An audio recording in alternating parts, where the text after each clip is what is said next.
What's your name, handsome? I'm Donald Trump. Donald Trump, nice to meet you. Roy Cohn.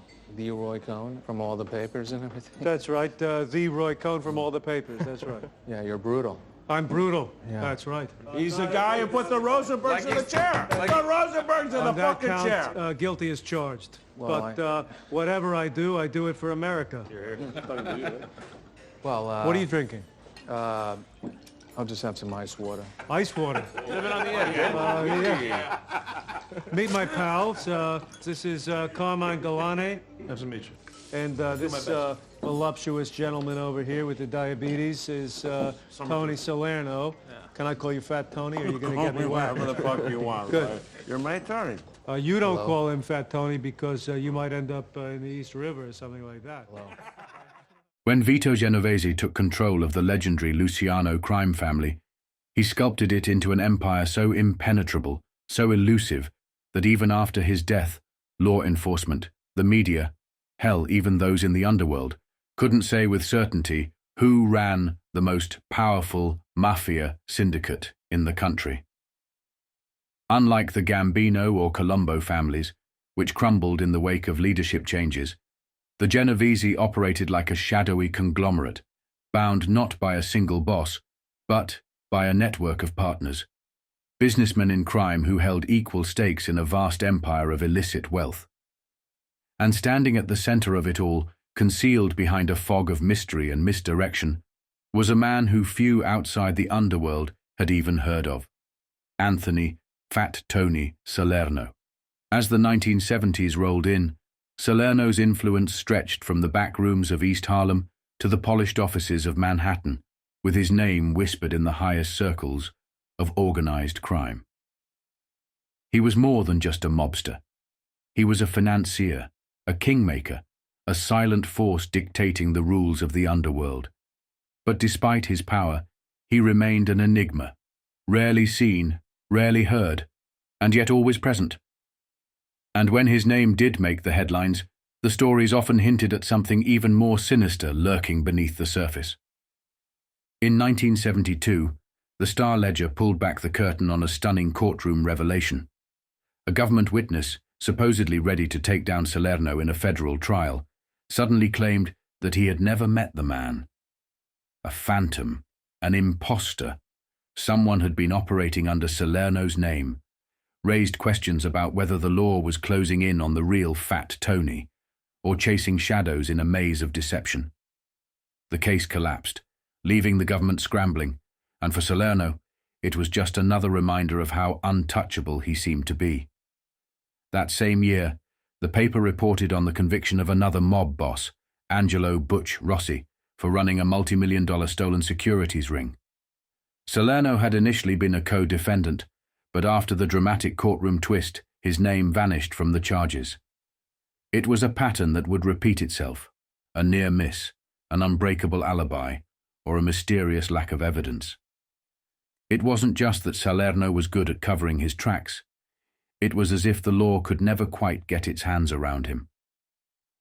By 1973, the newspapers painted a city on the verge of open war. The Daily News ran an article warning of a coming storm within the five families, as Carlo Gambino's declining health left the New York Mafia leaderless and vulnerable. The power vacuum would shake the foundations of the underworld, with rival factions preparing for a bloodbath. In this shifting landscape, Salerno's role became even more crucial. He wasn't just a power player. He was one of the few men who could keep the Genovese from crumbling under the weight of their own ambitions. But it wasn't just internal strife that threatened to upend the Mafia's dominance. The law was evolving. The Daily News ran another headline later that year: "Gangbusters are back." The city's prosecutors, channeling the spirit of Thomas Dewey's old crime-busting days, were coming at the mob with a new level of aggression. And at the center of their crosshairs, Anthony "Fat Tony" Salerno. A secret grand jury was empaneled, wiretaps were deployed, and investigations into his suspected multi-million-dollar loan-sharking empire were underway.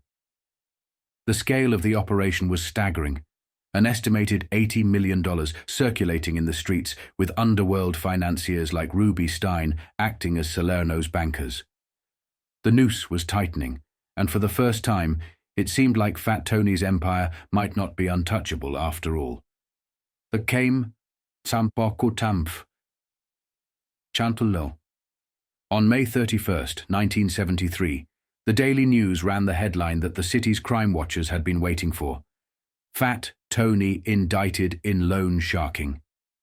After years of slipping through the cracks, Salerno had finally been hit with his first major New York indictment. It was a case built on years of surveillance, financial tracking, and informants whispering in dark corners. If convicted, he faces up to 46 years in prison. It was the biggest test of his power yet. Would he finally fall, or would he walk away unscathed like he had so many times before? This documentary dives into the pages of history, pulling from the very headlines that chronicled the rise and relentless pursuit of Anthony Fat Tony Salerno. From courtroom dramas to underworld power struggles, from the Mafia's golden age to the relentless heat of law enforcement, this is the real story of one of the most elusive and powerful mob bosses in American history. And it all begins in 1972. On October 19th, 1972, the Star-Ledger reported a dramatic turn in the federal trial of Anthony Fat Tony Salerno, as new testimony cast doubt on his involvement in an international stolen securities ring. Key government witness Gerald Zelmanowitz, a former dealer in stolen securities and star witness in Angelo "Gyp" DiCarlo's trial, testified that Salerno was not the Fat Tony he had dealt with. This revelation prompted U.S. Attorney Herbert J. Stern to recommend severing Salerno from the trial, citing the need for further investigation. The case highlighted the complexities of prosecuting organized crime figures and raised questions about a possible imposter operating under Salerno's name. Here is the article in full. A 4-year federal probe linking reputed New York mob boss Anthony Fat Tony Salerno to a multi-million-dollar international stolen securities ring may be thrown out because of a mysterious ringer who passed himself off as the alleged underworld chief in organizing the operation. It was disclosed yesterday. Courtroom testimony from the government's key witness against Salerno revealed that the reputed mob boss was not the man he had known as Fat Tony, and who had provided the protection and criminal contacts necessary to set up the ring. The witness, Gerald Zelmanowitz, a self-confessed dealer in stolen securities, and the man who served as chief government witness against convicted New Jersey mob boss Angelo "Gyp" DiCarlo, repeatedly said the defendant brought into the courtroom was not the man he had previously dealt with. Zelmanowitz was relocated by the government after the DiCarlo trial and has been living under a secret identity for the past 2 years. He was brought in under guard by U.S. Marshals to testify in the Salerno trial.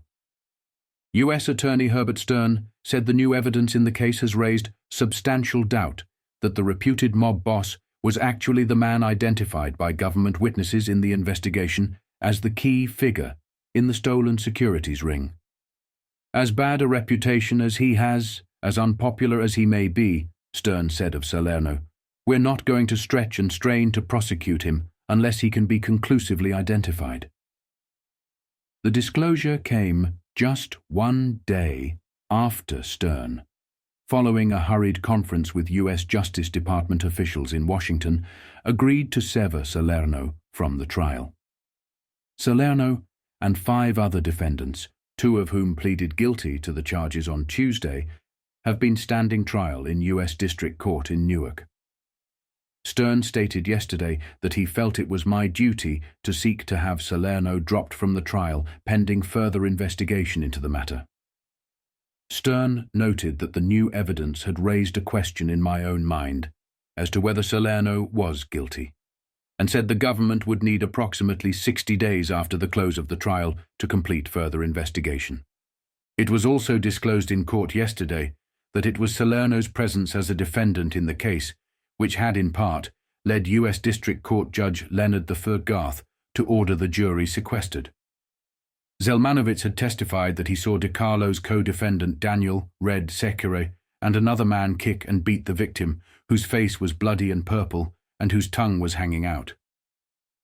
Zelmanovitz has not mentioned his involvement with DiCarlo thus far in the Salerno trial. Salerno was accused in the opening of the trial by Richard Langway, chief of the criminal division of the U.S. Attorney's Office, of being the key man in this criminal enterprise.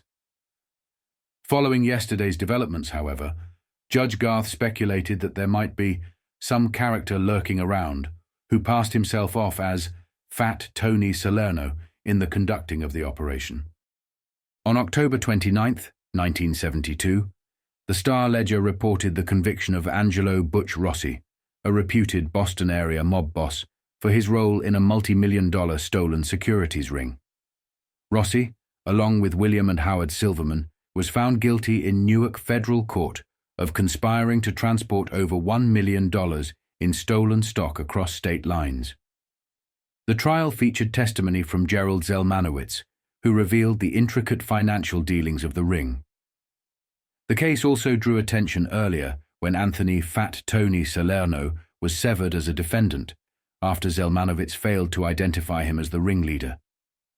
Rossi now faces up to 55 years in prison and heavy fines. Here is the article in full. Reputed underworld boss Angelo Butch Rossi, accused of being a central figure in a multi-million-dollar international stolen securities ring, has been found guilty in federal court in Newark of transporting $1.1 million in stolen stock certificates across state lines.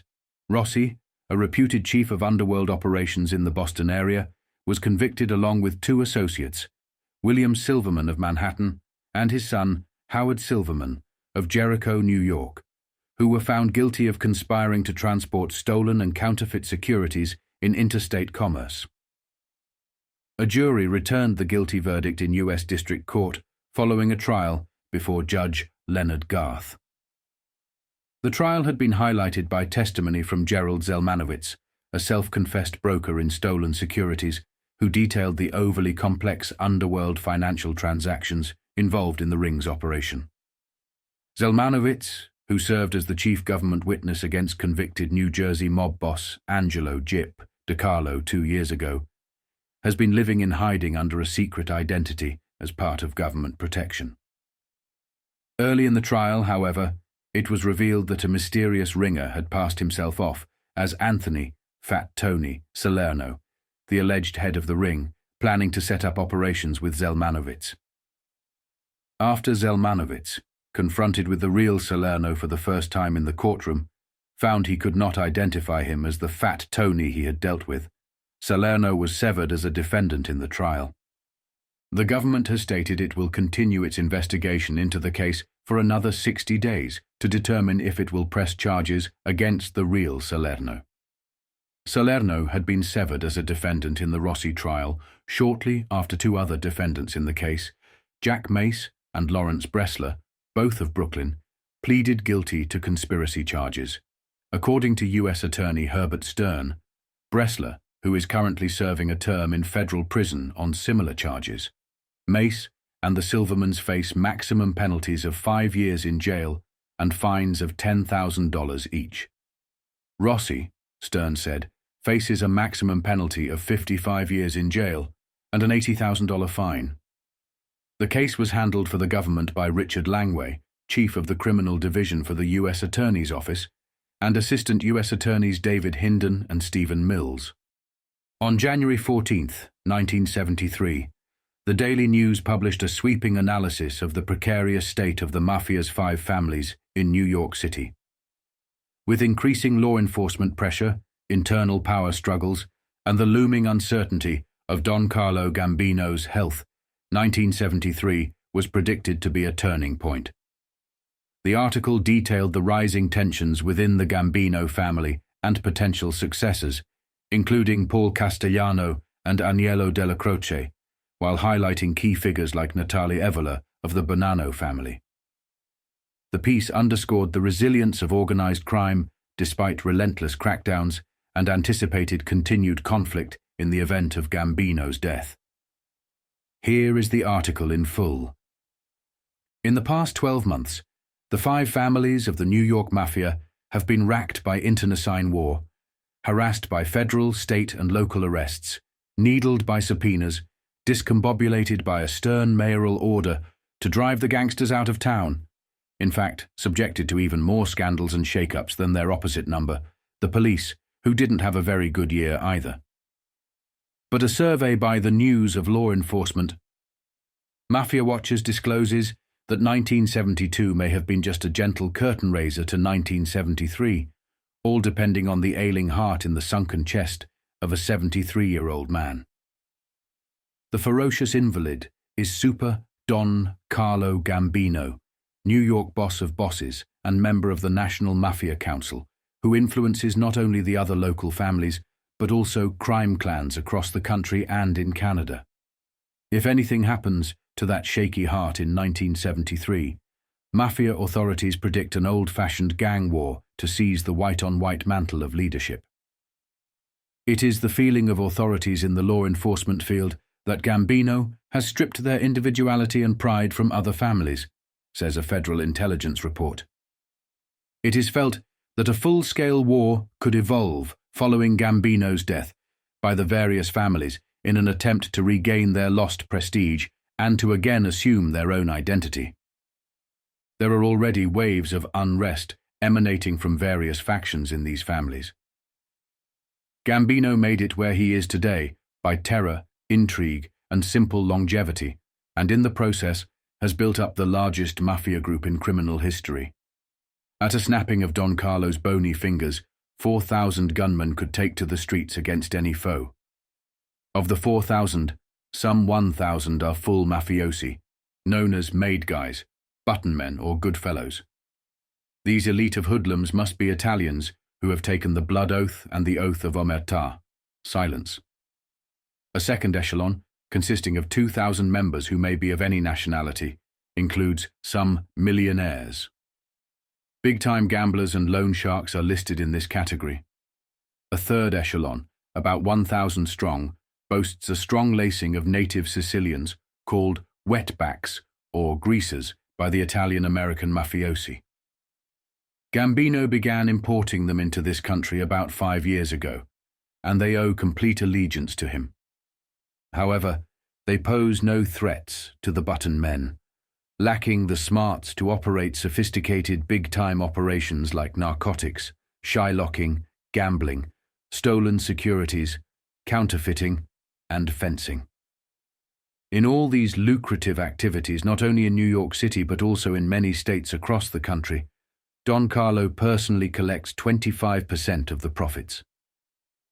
Despite this staggering income, he lives modestly in a Brooklyn apartment and a waterside home in Massapequa, Long Island. On the island, it pleases his fancy to invite neighborhood youngsters into his home for homemade Italian food and to play the role of a nice, fatherly old man. "He talks to the kids and is very friendly," one Long Island teenager reported. "You just can't believe he's all the things people say about him." Like many great men, Don Carlo can't quite face up to the fact that the mob can live on without him, according to a federal intelligence report, and has not chosen his successor. At least 3 members of the family believe themselves to be the legitimate heir, and a 4th is considered a dark horse for the leadership. Della Croce is in jail. Until recently, it had been assumed that Agnello O'Neill Della Croce would take over, but O'Neill, or Hogan as he prefers to be called for some reason, is currently serving a year on Rikers Island for contempt, is on trial for income tax charges, and isn't well liked by the rest of the Gambino family hierarchy. They criticize him for having a violent temper and lacking intelligence. The others in contention for the leadership are Vincent, Jimmy Brown, Faila, Paul Castellano, who is Gambino's brother-in-law, and the dark horse, Joseph Gallo, no relation to Crazy Joe Gallo, who is described by police as cunning. However, a complicated factor is the fact that Della Croce controls his own small army of adherents quartered in the Ravenite Social Club on Mulberry Street. If Failla, Castellano, or Joseph Gallo were to grab for the mantle, they might start shooting. To make the murky Mafia waters even murkier, let us now consider a complete outsider from one of the other 5 families who has the potential for leadership. He is 60-year-old Natale Evola of 972 Bay Parkway, Brooklyn, known in the underworld as Joe Diamond. It was Evola who put back together the pieces of the hopelessly splintered family of Joseph, Joe Bananas, Bonanno, and made it once again a functioning crime clan. Today, in respect, if not size, the Bonanno family ranks second only to the Gambino family, and Evola's flair for organization has not gone unnoticed.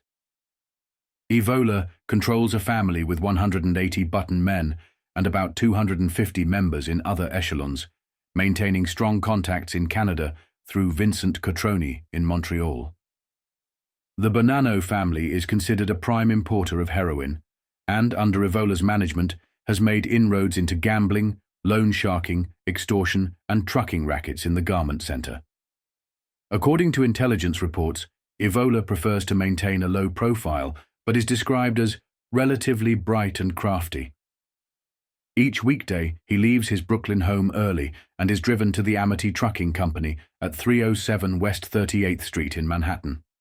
His brother, Joseph Evola, who has no police record, is listed as the president of the firm.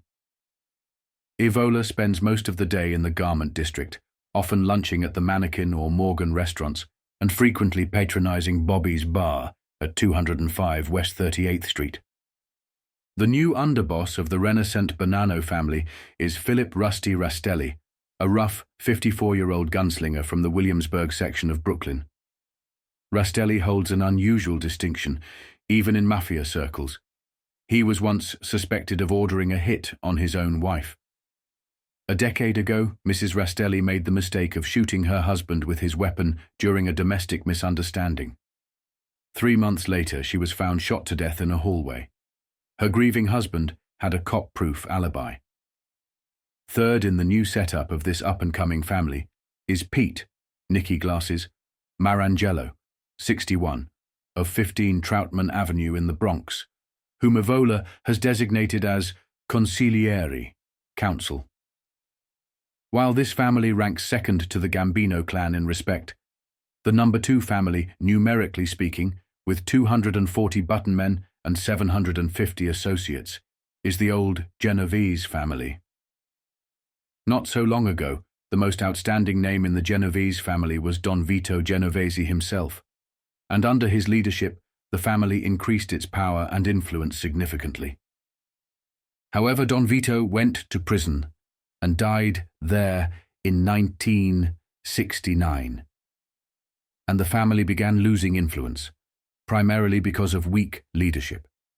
It failed to prosper under Jerry Katina, 70, who is now in prison, and under Tommy Ryan Eberly, who suffered the ultimate disrespect. He was murdered in Brooklyn last summer. Things may be looking up again under Frank Funzi Thierry, who has become the full head of the family. Thierry is a close friend of both Carlo Gambino and Gambino's underboss, Aniello Della Croce.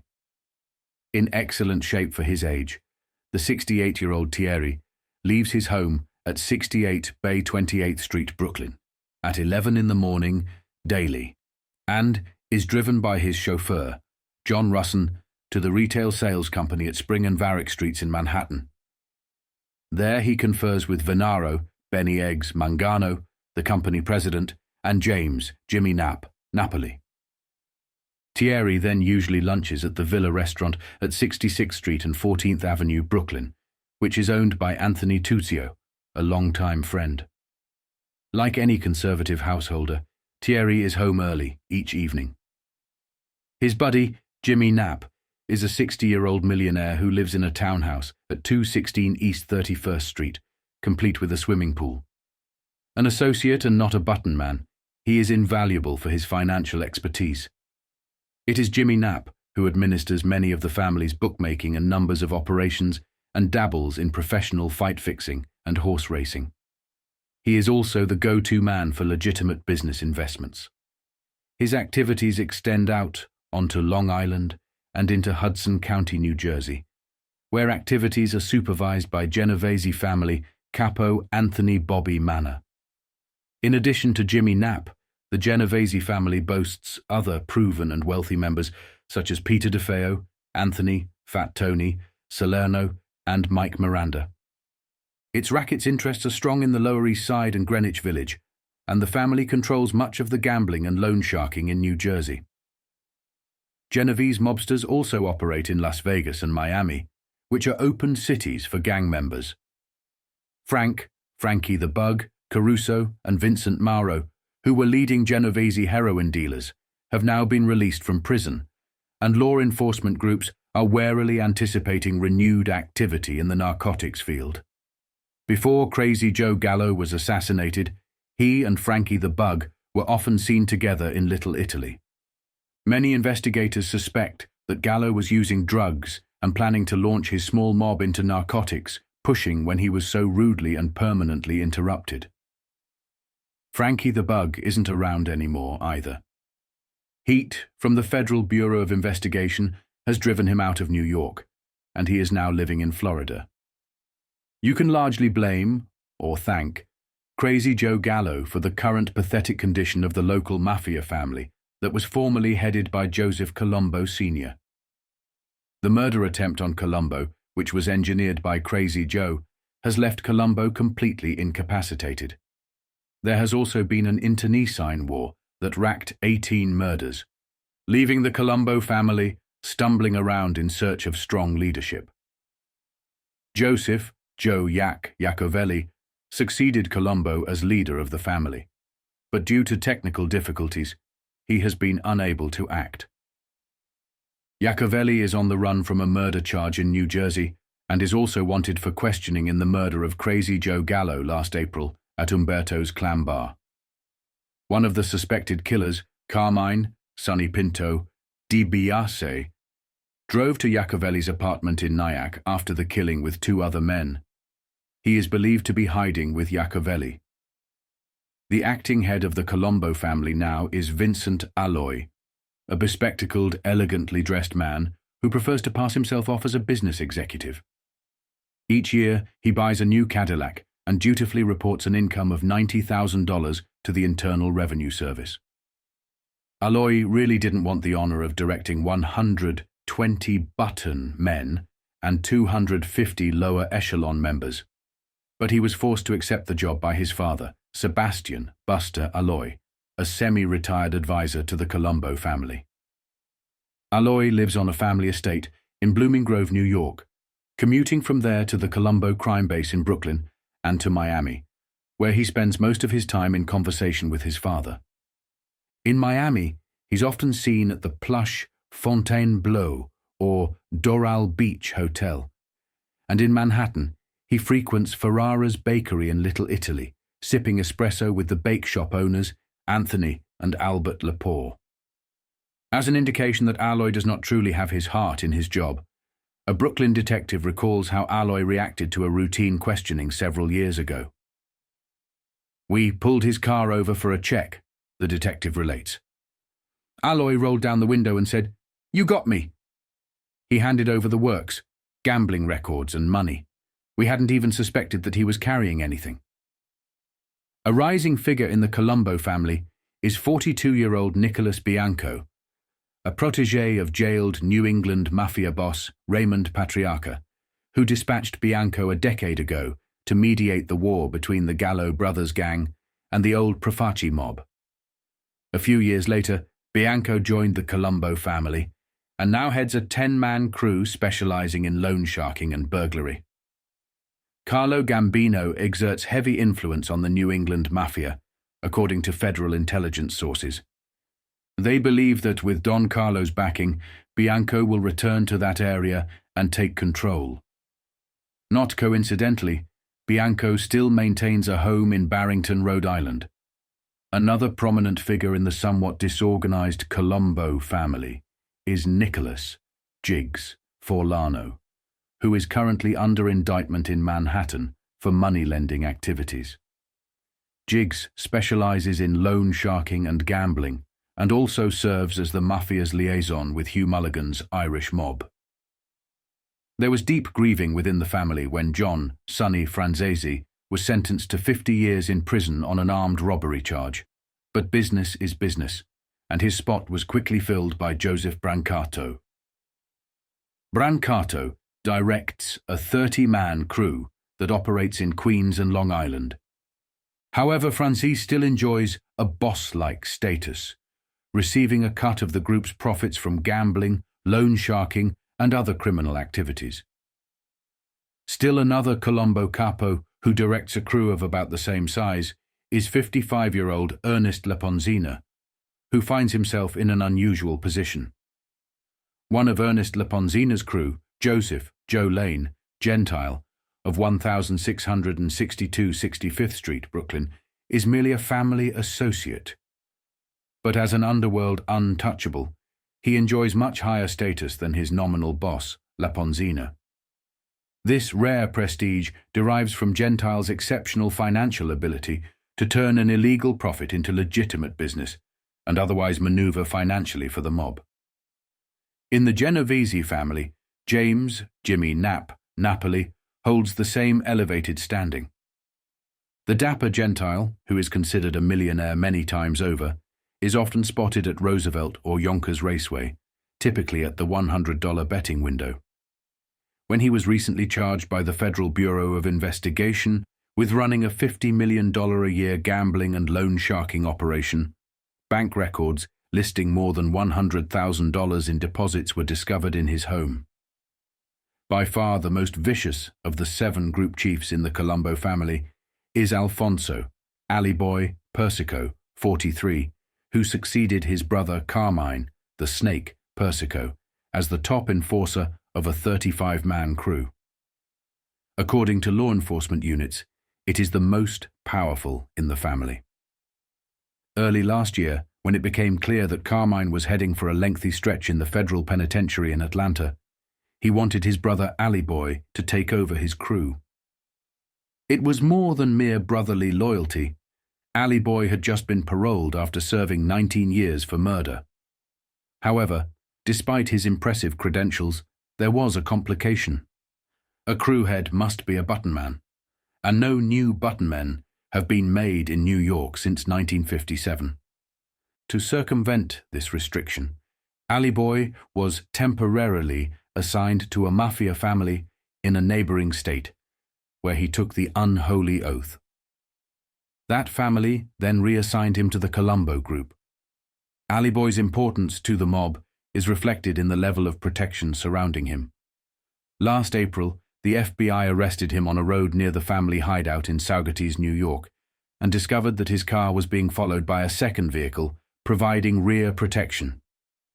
In this second car was Charles Moose Panarella, 50, a full Colombo capo described as a loan shark's loan shark.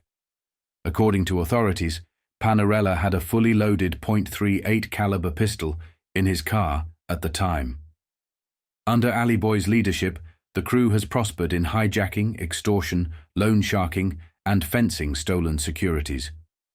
However, prosperity has not distracted him from his primary obsessional blood feud with the 3 Gallo brothers, Joseph, Larry, and Albert. The hatred dates back over a decade to the war between the Gallos and the old Profaci mob, for whom Carmine the Snake Persico worked as a button man. One night during this war, Carmine caught Larry Gallo in a bar and was attempting to garrote him when a surprise police raid saved Larry's life. The war cooled off when Joey Gallo was sent to prison. Later, Larry Gallo died of throat cancer. Nonetheless, from prison, Joey passed on word that once he was released, he would seek vengeance against Persico and Joe Colombo, who had taken over as boss of the Profaci mob. Early in 1971, Joey was paroled, and several months later, Joe Colombo was shot in the head while addressing the 2nd annual rally of the Italian-American Civil Rights League in Columbus Circle. The gunman, a black man named Jerome Johnson, was killed as he attempted to flee. The police, the FBI, and the Colombo family all believed that Johnson had been hired by Joey Gallo. Only a few days before the shooting, Joey Gallo had warned some police officers he knew to stay up high if they were assigned to the rally. Thus, the attempted assassination triggered a rip-roaring gang war that claimed 18 lives, including Joey Gallo's. There would have been little public clamour if not for the fact that 2 of the victims were innocent businessmen killed by mistake. The previously undisclosed background of these wanton murders can now be revealed. Remember Joe Gentile, the man of respect in the Colombo family, who was considered an untouchable? Well, a prophet is not without honour except in his own household. Gentile was having trouble with his son-in-law, Dominic, Donnie Shax Montemarino. Donnie Shax, a lower echelon hood, was divorcing Gentile's daughter and even threatened the older man's life when he protested. Gentile formally demanded a sit-down to resolve the issue, and because of his high stature, a meeting was arranged for Friday, August 11th at the Neapolitan Noodle Restaurant at 320 East 79th Street. Since Donnie Shax worked for Carmine Persico, it was agreed that Ali Boy Persico would represent him, while Ernie Laponzina would speak on behalf of Gentile. A number of other notable figures were also expected to attend, including Joe Iacovelli and Vincent Alloy, the top men in the Colombo family. The first to arrive at the restaurant were Ali Boy Persico, Carmine's son Alfonso, a cousin named Salvatore Persico, a retired plainclothes police officer licensed to carry a gun, and Jerry Langella. They positioned themselves at the bar, where they were spotted by a lookout for the Gallo gang. This lookout relayed the information to a hit man, believed to be an out-of-towner hired by Albert, Kid Blast Gallo. However, the foursome soon left the bar and moved to a table in a rear room, where they were joined by Dominic Mimi Cialo, Montemarino, and Charlie Panarella. A few minutes later, Gentile and Laponzina arrived. Joe Iacovelli and Vincent Alloy were still en route. At the bar, the foursome was succeeded by 4 meat executives enjoying a night out with their wives. The hitman, armed with 2.38 caliber pistols, fired directly into them, mistakenly targeting the wrong group. 2 of the executives, Sheldon Epstein, 40, and Max Tekelch, 48, were killed. The other 2, Leon Schneider, 48, and Jack Forum, 55, escaped with superficial wounds. The gunman fled the scene. In the rear room, investigators found one table overturned as if used as a barricade. This was the table where the 9 Colombo hoods had been sitting. The mistaken killings sparked a wave of public outrage, prompting Mayor Lindsay to order the police to drive the hoods out of town. Deputy Commissioner William McCarthy joined forces with the Federal Bureau of Investigation and federal task forces, particularly the active Brooklyn group led by Dennis Dillon, to increase pressure on the mob. Even the aged Don Carlo Gambino intervened. Previously silent during the shooting war, Gambino reportedly ordered both sides to end the killings, according to intelligence sources. The war eventually ended, but not a moment too soon for the Gallo gang. After losing most of their men in the conflict, their numbers dwindled to only 8 or 9 members, with just one button man among them, John Cutrone. They now survive on scraps from gambling, loan sharking, and extortion rackets, while their leader, Kid Blast, a chess enthusiast, occasionally challenges law enforcement officers to matches. However, tensions remain high. Persico, a swaggering punk with a penchant for bar fights, and the crafty Kid Blast would not pass up an opportunity to eliminate each other if given the chance. Now we turn to the smallest and oldest Mafia family in town, the Lucchese family. With only 59 members, only 2 of whom are under the age of 50, it may seem insignificant, but per member, it is the wealthiest family in the Mafia. Following the death of Thomas Lucchese several years ago, Carmine, Mr. Gribbs, Tramunti, a fat but not jolly man, took over as acting head of this rich yet aging family. Tramunti lives modestly.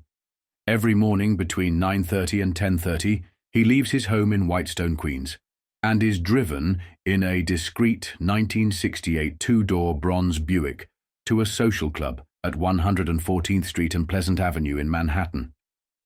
He then visits the Harlem Pet Shop at 112th Street and 2nd Avenue, where he spends an hour with button man Sam Cavalieri.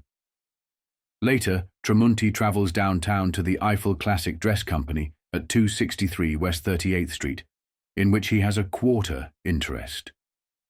He often rounds out his day by visiting an Italian social club at 3042 Westchester Avenue in the Bronx, and occasionally drops in at several clubs he owns in Manhattan.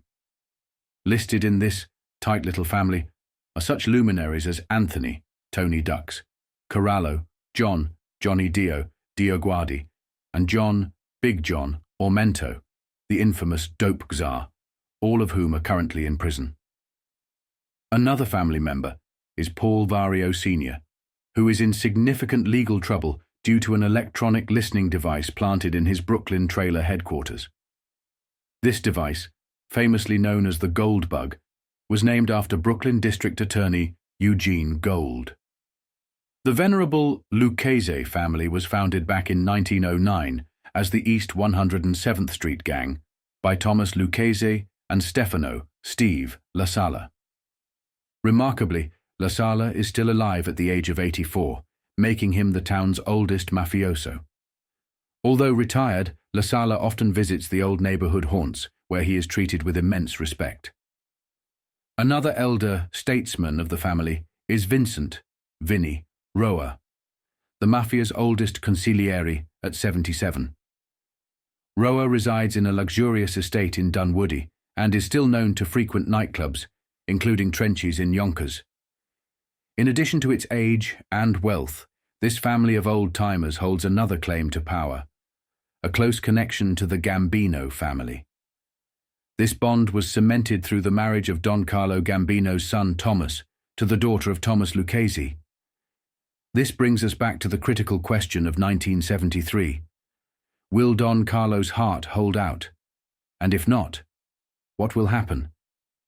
The best combined opinion from law enforcement intelligence groups suggests that new leadership could come either from within the Gambino family or from Natale Evola, the head of the resurgent Bonanno family.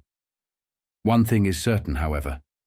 Despite the relentless pressure from Police Commissioner McCarthy, prosecutors like Manhattan District Attorney Frank Hogan and Brooklyn District Attorney Eugene Gold, and federal task force leaders such as Dennis Dillon and Michael Shaw, the Mafia will continue to flourish.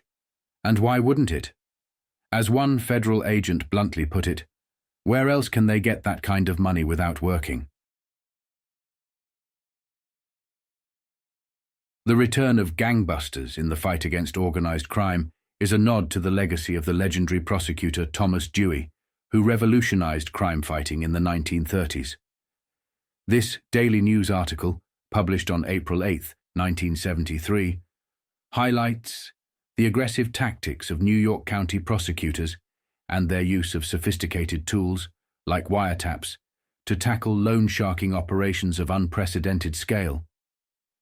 Key players, such as Anthony, Fat Tony, Salerno, Ruby Stein, and their shadowy associates, find themselves in the crosshairs of Assistant District Attorney John Fine and his team. With an estimated $80 million in loan-sharking money circulating the streets and a grand jury extending its reach, the modern battle against the Mafia is as fierce as ever. Here is the full article. Today's up-and-atom crime fighter is more likely to whip out a fine tuner than a .45 caliber pistol. But the spirit of the aggressive prosecutor and his tenacious team harks back to the rough-and-tumble, racket-smashing days of Tom Dewey in the 1930s. In the old days, you didn't need a wiretap to know who the racketeers were, said Alfred Scotty, the white-haired Chief Assistant District Attorney of New York County. All you had to do was look. They were crude, aggressive, and extortionate. people were bludgeoned into paying tribute by sheer use of force or by threat of force. They were terrorized into capitulating to racketeers' demands.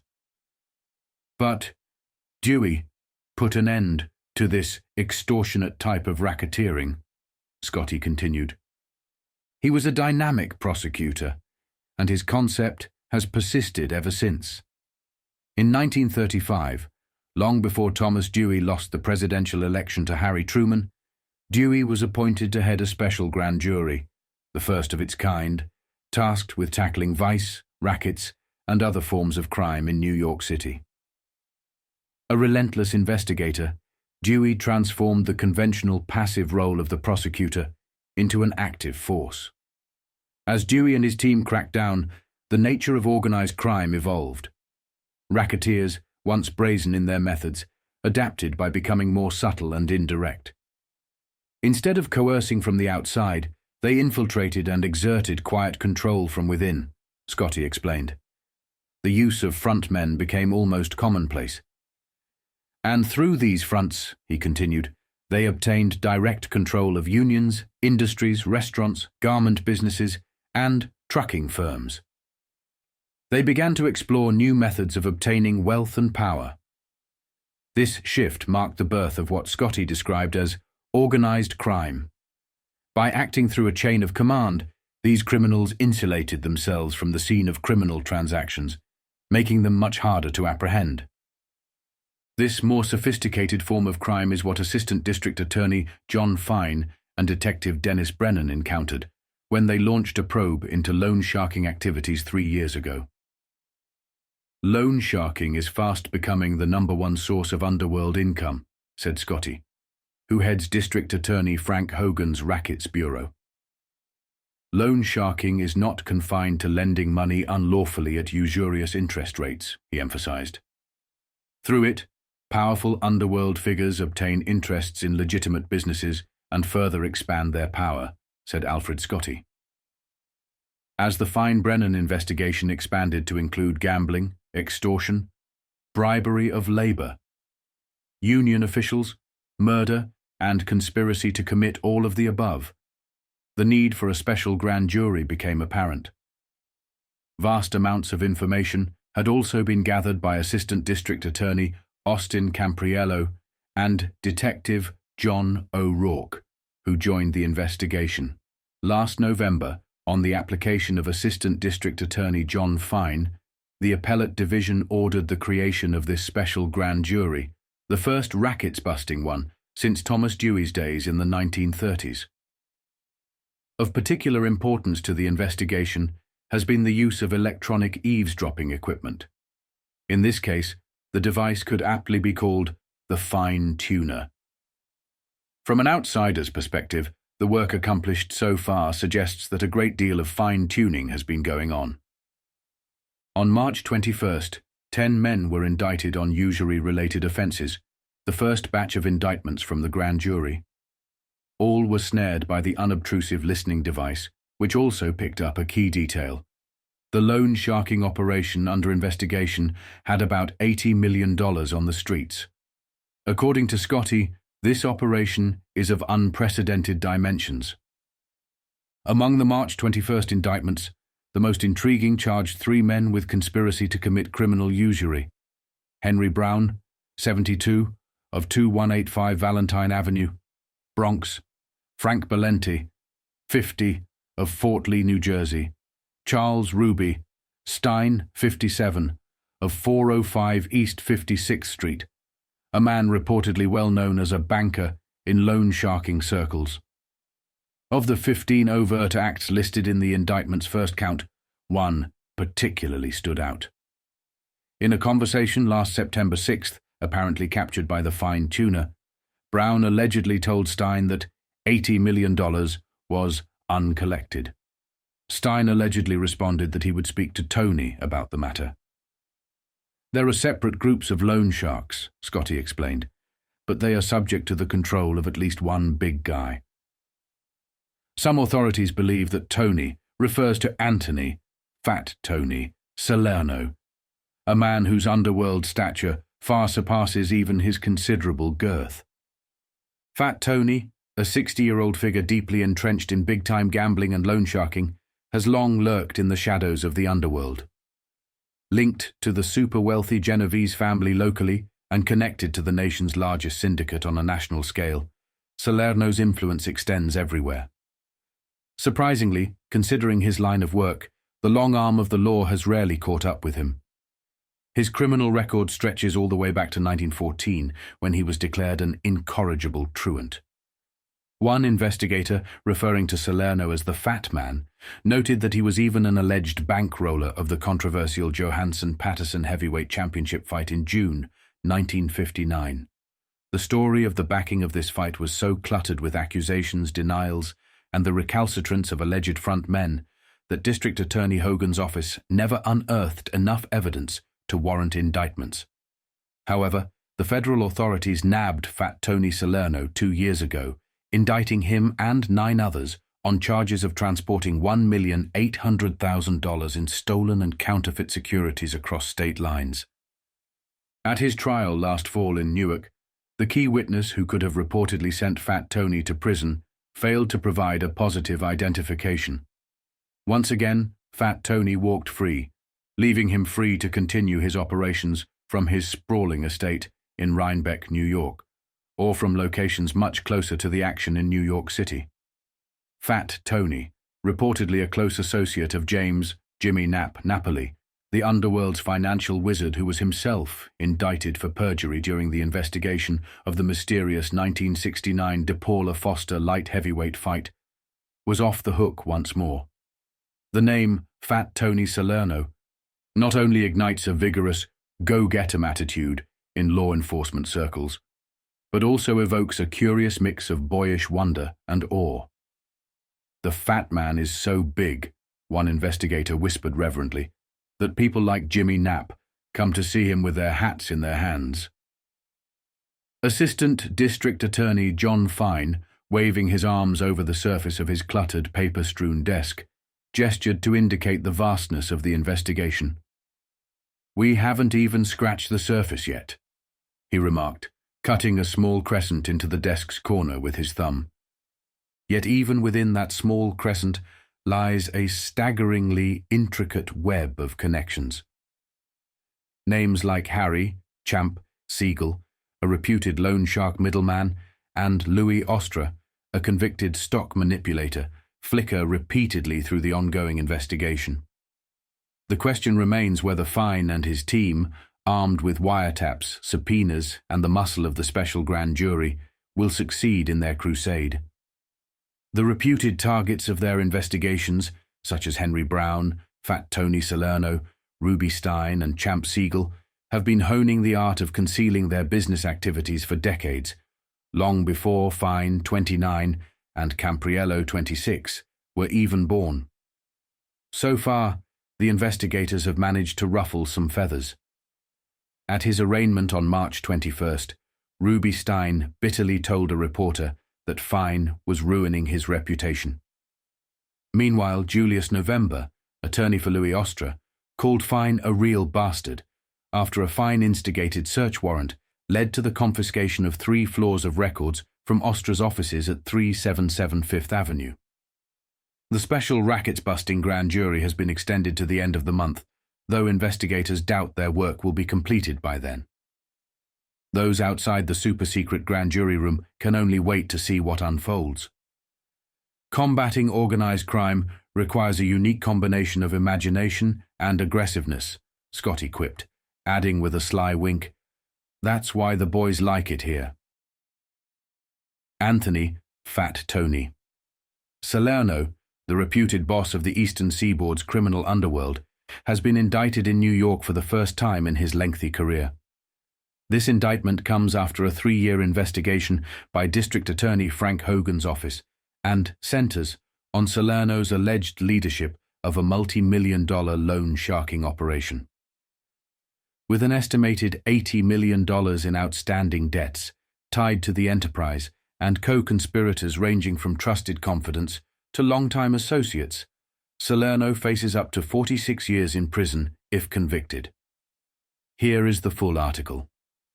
Anthony Fat Tony Salerno dapper boss of the Eastern Seaboard and suspected mastermind of a multi-million-dollar loan sharking ring, was indicted yesterday for the first time in his native New York. Salerno, who was investigated for 3 years by the Office of District Attorney Frank Hogan, faces a possible maximum prison term of 46 years if convicted on all charges. Salerno, a short, portly man, grew up in East Harlem. Convicted once in 1935 on a gambling violation for which he paid a fine, Salerno reportedly worked his way up from chauffeur bodyguard, wheelman, for the late Mike Coppola of the Genovese family. Salerno maintains a 100-acre wooded estate in upstate Rhinebeck, a penthouse in Miami Beach, and recently occupied an apartment at 32 Gramercy Park South. Although he listed his permanent address yesterday as Miami, police have observed Salerno, in recent months, entering the Gramercy Park building dressed as a workman. He would later emerge, they said, attired in custom-made suits. 2 years ago, Salerno and 9 others were indicted by a federal grand jury in New Jersey on charges of transporting $1,800,000 in stolen counterfeit securities across state lines. However, at his trial last fall in Newark, the witness who reportedly could have sent Salerno to prison said he could not provide a positive identification. That witness, New York authorities have said, was terror-stricken. Authorities described Salerno's loan sharking operation as one of unprecedented dimensions, with upwards of $80 million outstanding on any given day. Named as co-conspirators in the operation were Joseph, Joe Fay, Moretti, Salerno's alleged confidant and former cook at the Gramercy Park apartment; James, Uncle Jimmy, Pandolfo, reputed consigliere to Salerno; Frank Ballante, an alleged lieutenant in the operation and inheritor of the cooking job; Charles, Ruby, Stein, a convicted loan shark banker; Harry Brown, an alleged middleman in the operation; Pasquale, Pat Avitabile, reportedly a money carrier; and William Ciccone. All but one of the alleged co-conspirators were previously indicted by a special loan sharking grand jury empaneled by the Appellate Division in November. The exception was Ciccone, described by one investigator as a 60-something downtown hood who started out as a bootlegger. The 48 overt acts listed under the conspiracy count of yesterday's indictment clearly indicated widespread use of electronic surveillance devices. Chief Assistant District Attorney Alfred Scotti of the Rackets Bureau, who supervised the loan sharking investigation, recently said that 95% of the convictions obtained in his bureau were the result of electronic surveillance. Salerno's position of leadership in the operation was seemingly confirmed by a conversation referenced in the indictment. Ruby Stein allegedly told Henry Brown, "I want to impress Fatty, Salerno. I want to show him that I know what the hell I am doing." Brown allegedly replied, "There is only one thing I say to him. There is only one thing you can be sure of, Tony. Your money is just as good as in the bank. That you can be sure of. You do not have anything to think about. Win, lose, or draw, you will never lose a penny with me." References were made in other conversations to individuals owing $750,000 and $500,000. Loan sharking plays a crucial role in the financing and promotion of criminal enterprises by organized elements of the underworld in New York, said Hogan yesterday. He added, "There are vast amounts of tainted money lent out in the city at usurious interest rates totaling 156% a year." Hogan explained that interest rates exceeding 25% annually constitute criminal usury. Arraigned before Supreme Court Justice Jacob Grumet, Salerno pleaded not guilty. He was released on a $35,000 surety bond, pending a hearing on July 2nd. For decades, Anthony "Fat Tony" Salerno stood at the center of New York's underworld, a power broker whose influence stretched from the gambling dens of East Harlem to the corridors of legitimate business. His name rarely made the headlines, but his presence was always felt. Through the pages of the Star Ledger and the Daily News, we've traced his journey. The courtroom twists that saw charges dropped, the Mafia's internal struggles as the five families teetered on the brink of war, and the government's relentless efforts to bring him down. We saw how prosecutors launched their most aggressive investigations in decades, using wiretaps, secret grand juries, and financial forensics to expose the $80 million loan-sharking empire that kept the underworld running like a Fortune 500 company. And finally, we saw the 1973 indictment, the first real attempt to bring down a man who had spent a lifetime slipping through the cracks of the justice system. But if history has taught us anything about the Genovese crime family, it's that they were built to outlast, to adapt, to move in silence while others crumbled under the weight of their own power. Fat Tony played by the old rules. No media attention, no reckless moves, no unnecessary violence. And for that reason, even when the law came knocking, he was always one step ahead. This has been another deep dive into the Press Bonanza, where we dig through history's forgotten archives to uncover the real stories behind organized crime's most powerful figures. But the story doesn't end here. The Mafia never truly dies. It just changes faces, shifts territories, and finds new ways to survive. And for every man who gets caught, another steps in to take his place. Thanks for watching. If you enjoyed this documentary, hit that like button, subscribe, and turn on notifications so you don't miss the next episode.